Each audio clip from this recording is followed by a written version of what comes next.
Sex को लेकर वहाँ कोई टैबू नहीं है, शराब को लेकर वहाँ कोई टैबू नहीं है, गाय खाने को लेकर वहाँ कोई टैबू नहीं है। इसलिए ये लोग उड़कर जो है असम भेजे गए थे। जब ये सूरत गए तो जिन होटलों में ठहरे उन होटलों में कमरे इनके नाम से बुक नहीं थे, वो गुजरात के अधिकारियों के नाम से बुक थे। भारतीय जनता पार्टी इस सारे मामले में खुलकर सामने क्यों नहीं आ रही? पिछली बार के जो विधानसभा के चुनाव थे तब भारतीय जनता पार्टी ने शिवसेना को धोखा दिया। उसका जो सीए है, उसका जो दोस्त है, उसको एक नोटिस दिया कि भाई तू ईडी में आके बता इसके तू फाइनेंशियल ट्रांजैक्शन करता है, एकनाथ शिंदे पे 1000 करोड़ रुपए कहाँ से है। दोस्तों आदाब अर्ज़, मैं निसमत खान हिंद वॉइस से आपसे मुखातिब हूँ। मेरे साथ है रविंदर कुमार जी।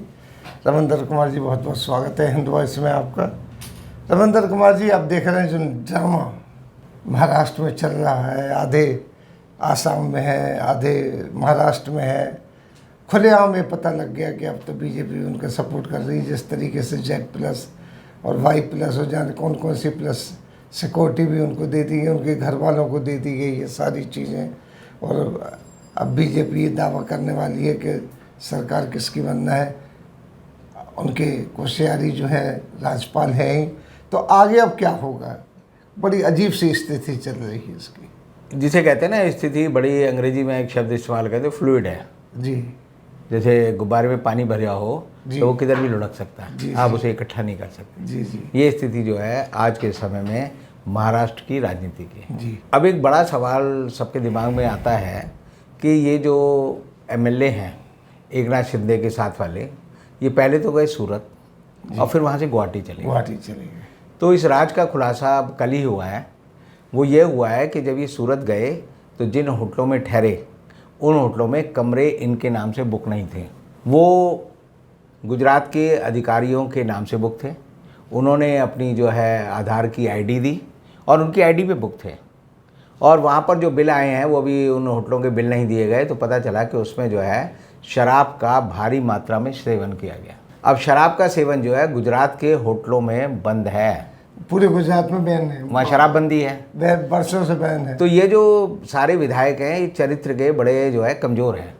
ये वाइन, वुमेन और वेल्थ, 3W अंग्रेजी में कहते हैं ना, टांग उठाए, जब M को खड़ा कर दो, उसकी दोनों टांगे खड़ी कर दो तो W बन जाता है। जी जी जी। तो ये तीनों जो है 3W के शौकीन थे और इसीलिए उन्हें गुवाहाटी में भेजा गया, क्योंकि असम का और उत्तर पूर्वी जो राज्य हमारे, वो वहाँ के लोग जो है किसी तरह का टैबू नहीं रखते।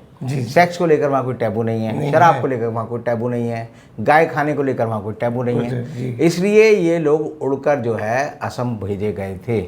और इसीलिए जो फ़ोटो आ रही हैं, बहुत सारे वीडियो आ रहे हैं, एक में आता है कि जो एकनाथ शिंदे हैं वो इनएब्रिवेटेड कंडीशन में है कि प्रेस वाले उनसे पूछ रहे हैं और वो लुढ़कते पुढ़कते जो है कह रहे हैं कि चुप रहो। और दूसरा फ़ोटो आ रहा है कि असम में जो है 50 लाख लोग बाढ़ से जूझ रहे हैं, उनके मकान बह गए, उनके खेत बह गए, घर बह गए, बेचारे बच्चों को कंधे पे उठाकर जो है नदी पार कर रहे हैं। और उसी आसाम में एक होटल में, सबसे महंगे होटल में, ये विधायक वहाँ पर टिके हुए हैं और शराब पीकर हुड़दंग कर रहे हैं, जैसे लोग डिस्को में जाकर वो करते हैं ना डांस, किसी डिस्को में जाएं और ये करें, ऐसे ये डांस कर रहे हैं।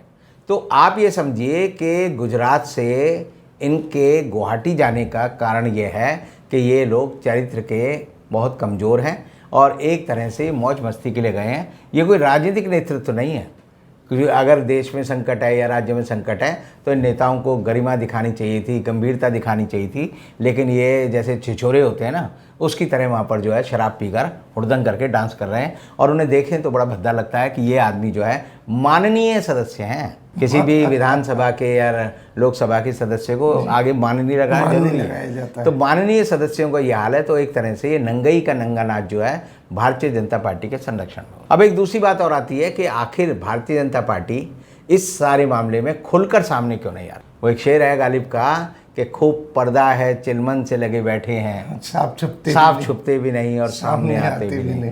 तो ये हाल जो है भारतीय जनता पार्टी का है। तो आखिर आप समझिए कि भारतीय जनता पार्टी के मंसूबे क्या हैं। भारतीय जनता पार्टी के मंसूबे ये हैं कि जैसे उन्होंने और राज्यों में वहाँ की छोटी छोटी पॉलिटिकल पार्टियों से समझौता किया और धीरे धीरे उनको जो है अजगर की तरह निगल लिया, उन्हें उधरस्त कर लिया, तो छोटी छोटी पार्टियाँ सदा के लिए ख़त्म कर दी। ये आप हर राज्य में देखेंगे। और अब वो शिवसेना जैसी बड़ी पार्टी को यानी शिवसेना वो पार्टी है जिसके कंधे पर चढ़कर जो है भारतीय जनता पार्टी ने अपने पांव जो है बम्बई में और महाराष्ट्र में जमाए हैं। तो जिस के भरोसे जिस सीढ़ी से चढ़े थे उस सीढ़ी को ही इन्होंने खत्म करने की अब ठान ली है। ये ऐसे ही है जैसे मोदी जी ने जो बर्ताव लाल कृष्ण आडवाणी के साथ किया, जो मुरली मनोहर जोशी के साथ किया, जो शांता कुमार के साथ किया, धीरे धीरे धीरे धीरे उनको जो है बर्फ़ में लगा दिया।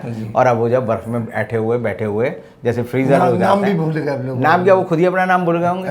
अगर आडवाणी जी को फ़ोटो दिखाई जाए किसकी फ़ोटो है तो आडवाणी अपनी फ़ोटो नहीं पहचानेंगे। तो इनका मकसद ये है कि भारतीय जनता पार्टी शिवसेना को ख़त्म करने की रणनीति में लगी है।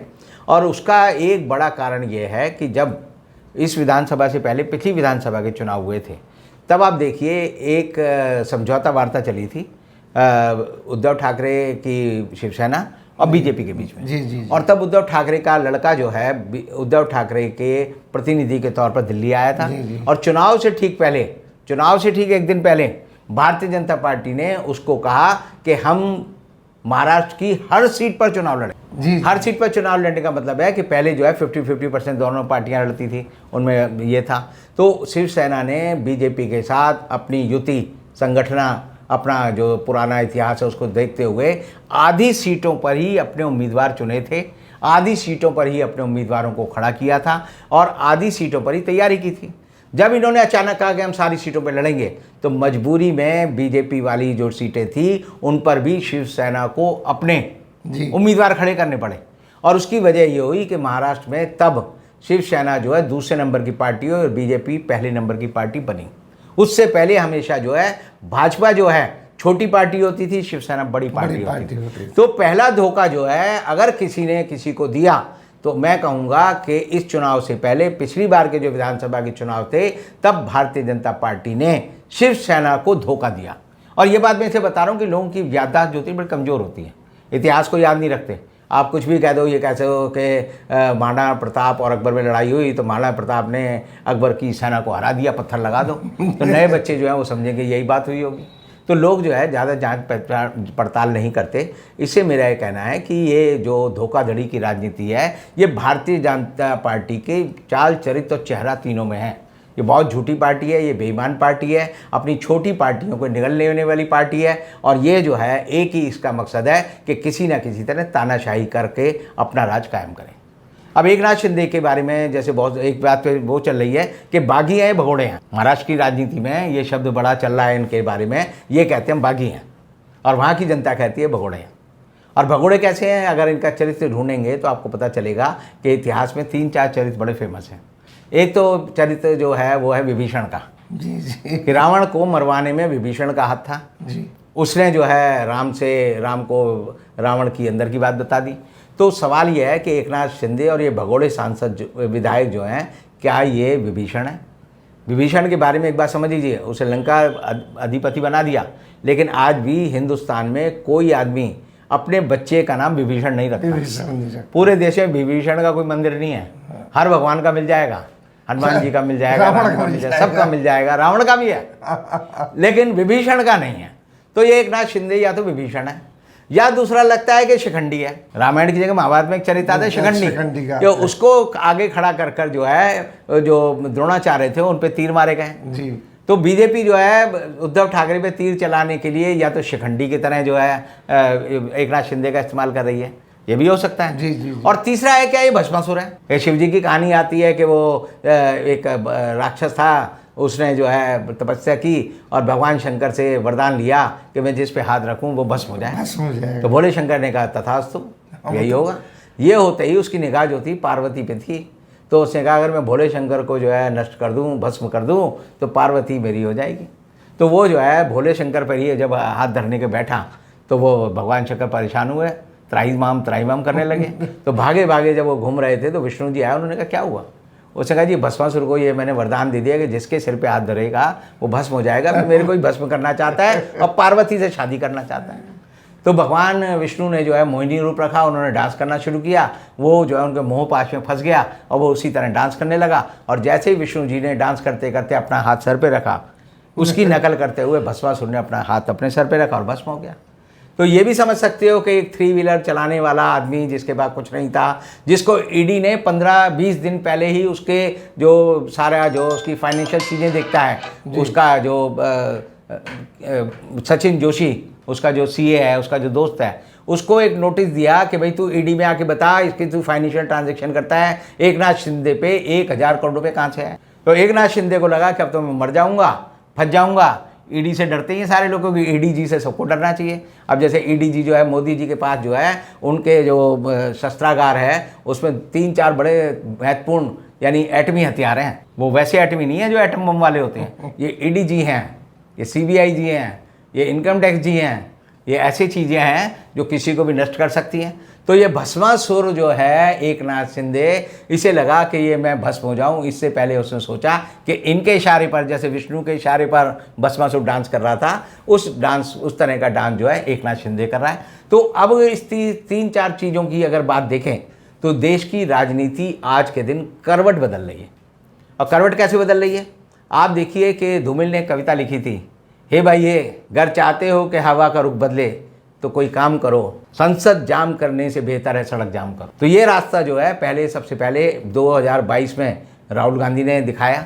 जब उसको ईडी ने बुलाया तो रोज कांग्रेसी जो है सड़क पर उतर आए, हर शहर में, हर गांव में, हर राज्य में उतरे, और उसके बाद कांग्रेस के संगठन में जान आ गई। वही जो है धुरी जो है अब उद्धव ठाकरे और आदित्य ठाकरे ने अपना लिया है। अब वो भी जो है खूब जो है इस तरह का आंदोलन कर रहे हैं, सड़क पर उतर आए हैं, और सड़क पर ही जो जीतेगा वही संसद और विधानसभा में जीतेगा, ये इस बात का मूल मंत्र है। और अब महाराष्ट्र की राजनीति विधानसभा में नहीं होगी, अब महाराष्ट्र की राजनीति राजभवन में नहीं होगी, अब महाराष्ट्र की राजनीति किसी लोकसभा या राज्यसभा में नहीं होगी, किसी कोर्ट में नहीं होगी, अब वो सड़क पर होगी। और सड़क की लड़ाई में जो जीतेगा वो हिंदुस्तान का और महाराष्ट्र का सिरमौर बनेगा, क्योंकि अभी जल्दी ही महाराष्ट्र में मुंबई महानगर पालिका के चुनाव होने वाले हैं, और उसमें जो जीतेगा वो महाराष्ट्र का शेर कहलाएगा। और इसलिए उद्धव ठाकरे को पता चल गया है कि सड़क पर उतरे बिना कोई चारा नहीं है, और यही कारण है कि ये भगोड़े लोग जो हैं अभी तक महाराष्ट्र में जनता को अपना मुंह दिखाने के लिए वापस नहीं आए हैं। बहुत बहुत शुक्रिया आपका। इसी के साथ हम चलते हैं अगले अंक की ओर, तब तक के लिए दीजिए हमें इजाज़त।